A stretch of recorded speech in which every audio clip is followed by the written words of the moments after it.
What if I told you that thousands of years ago, before the rise of modern science, humans may have already discovered the foundations of our technology today? We often imagine the ancient world as primitive, but what if they were never as ancient as we think? The story begins not with a planned expedition, but with a chance encounter. In 1900, sponge divers sheltering from a storm off the Greek island of Antikythera discovered an ancient Roman shipwreck. At a depth of 45 meters, they found bronze statues and other treasures. Among the artifacts hauled to the surface was a nondescript, calcified lump, initially mistaken for a rock. For 2 years, this corroded mass sat in the National Archaeological Museum in Athens. Its secrets remained locked away until the lump fractured, revealing something impossible. Archaeologist Valerios Stais was the first to notice the glint of metal teeth. Inside the rock-like exterior were layers of intricate, interlocking gears. At least 30 bronze gears, all crafted with a precision that seemed to defy history. Dated to the 2nd century BCE, the device became known as the Antikythera Mechanism. It was a sophisticated analog computer housed in a wooden case about the size of a shoebox. Its purpose was astronomical, a portable cosmos designed to map the heavens. The front dial showed the position of the sun and moon against the zodiac. The back dials were even more complex, tracking calendars and predicting celestial events. One gear train followed the 19-year Metonic cycle, essential for lunar calendars. Another tracked the 223-month Saros cycle, allowing it to predict both solar and lunar eclipses with remarkable accuracy. For a century, its full complexity remained a puzzle, a tantalizing glimpse into a lost world of science. But in the early 2000s, advanced 3D X-ray scanning allowed researchers to see inside the corroded fragments like never before. This digital dissection revealed a system of at least 37 gears. It also uncovered thousands of characters of hidden Greek text, an instruction manual etched into the metal. The text confirmed its functions and revealed its ability to model the irregular orbits of the planets, using an ingenious system of epicyclic gearing. This included a differential gear, an invention previously credited to the 16th century. The existence of the Antikythera mechanism is a profound historical anomaly. Nothing even approaching its complexity appears again in the archaeological record for over 1,200 years. The astronomical clocks of medieval cathedrals were its distant and far simpler descendants. It proves that ancient Greek engineers had achieved a level of mechanical mastery that was subsequently lost to history. It stands as a solitary testament to a forgotten branch of human knowledge, forcing us to wonder what other marvels of the ancient world have vanished without a trace.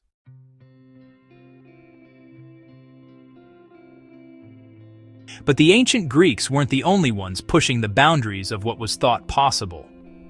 Thousands of miles away, in the sands of modern-day Iraq, another object was waiting to be found, one that would challenge our understanding of ancient technology even more profoundly. In 1936, during railway construction near Baghdad, workers unearthed a peculiar set of artifacts. Among them was a small, unassuming terracotta jar, roughly 5 inches tall. It was initially dismissed, but its true significance would only be realized years later by Wilhelm Koenig, the director of the National Museum of Iraq.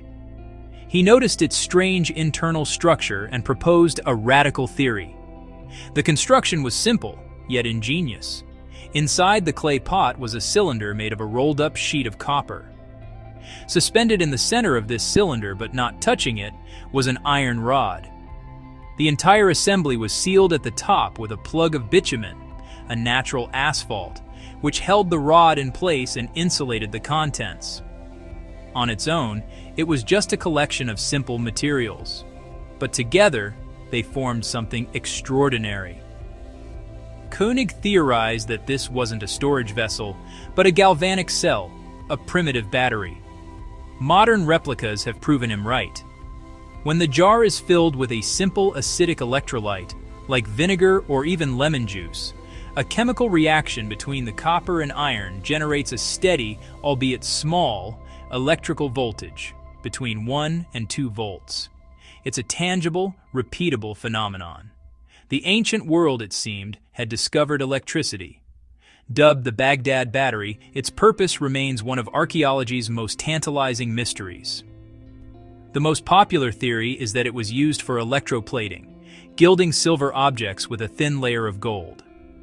This process, known as galvanization, would have required a low-voltage current, exactly like the one the battery produces. Other researchers propose a more esoteric function. Perhaps it was used in healing rituals, where priests could deliver a mild, tingling electric shock to supplicants, creating a sense of divine intervention. However, mainstream archaeology remains skeptical. Critics point out that no other associated electrical equipment, like wires, has ever been found. They argue it was more likely a simple sealed vessel for storing sacred scrolls. The dating itself is uncertain, placed somewhere between 250 BC and 640 AD, and the lack of meticulous records from the original dig only deepens the enigma. So, was it a battery, a sacred relic, or just a glorified scroll case? The evidence is inconclusive, but the mere possibility that a civilization, 2,000 years ago, could have independently harnessed electrical power is staggering. It forces us to reconsider the timeline of innovation. Long before Benjamin Franklin's famous experiment with a kite and key, it seems humanity may have already captured lightning in a jar.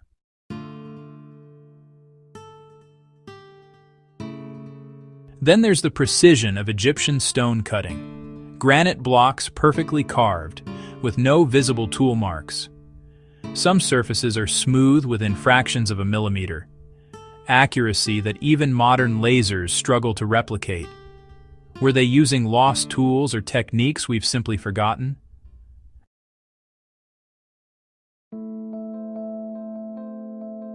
Researchers like Graham Hancock propose that humanity's timeline might be incomplete, that before the last ice age, a highly advanced civilization may have existed and vanished. Most mainstream scientists disagree. Yet what's undeniable is that human innovation seems to appear out of nowhere, as if rediscovered, not invented. Fire, metal, geometry, astronomy, all reappear throughout history like echoes from a lost age. We tend to see history as a straight line, an unwavering march from primitive tools to digital supremacy. It's a comforting story of constant, inevitable progress. But what if that's a profound misunderstanding of our own story? What if the path of human knowledge isn't a line but a wave, with peaks of brilliance and troughs of forgetting? The artifacts we've examined suggest this very different narrative. Maybe our ancestors weren't primitive. Maybe they were pioneers who reached incredible heights, only to lose their connection to knowledge we're only now regaining. This isn't speculation. It's a pattern written in the historical record. Knowledge is a fragile flame, easily extinguished. The great Library of Alexandria, a beacon of ancient scholarship, was consumed by conflict and fire, its countless scrolls turned to ash. How many secrets vanished forever? This isn't just an ancient problem.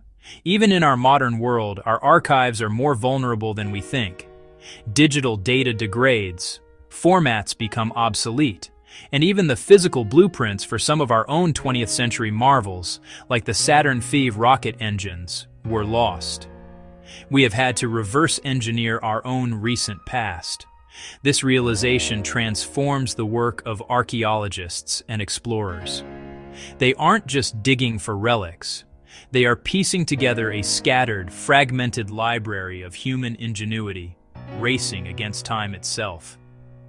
Because if a 2,000-year-old computer could predict the heavens, imagine what other marvels, what other forgotten sciences, might still be buried beneath the desert sand or waiting in the silent darkness under the sea.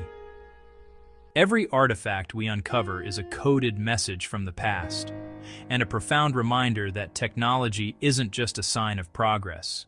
A gear tooth, a stone block cut with impossible precision, a simple clay pot that generates a current. They are all testaments to lost genius. They teach us that advancement is not guaranteed. It's a cycle, a grand repeating pattern of innovation, catastrophe, and rediscovery.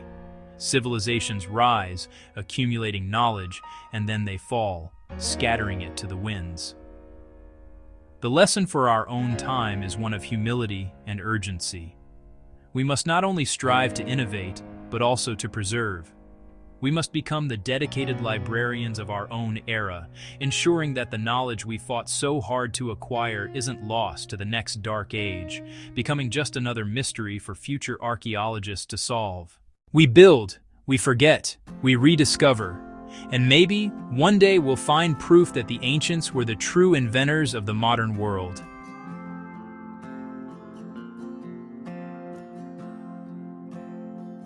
So ask yourself, what other technologies might be waiting, hidden in history, that shouldn't exist, but do?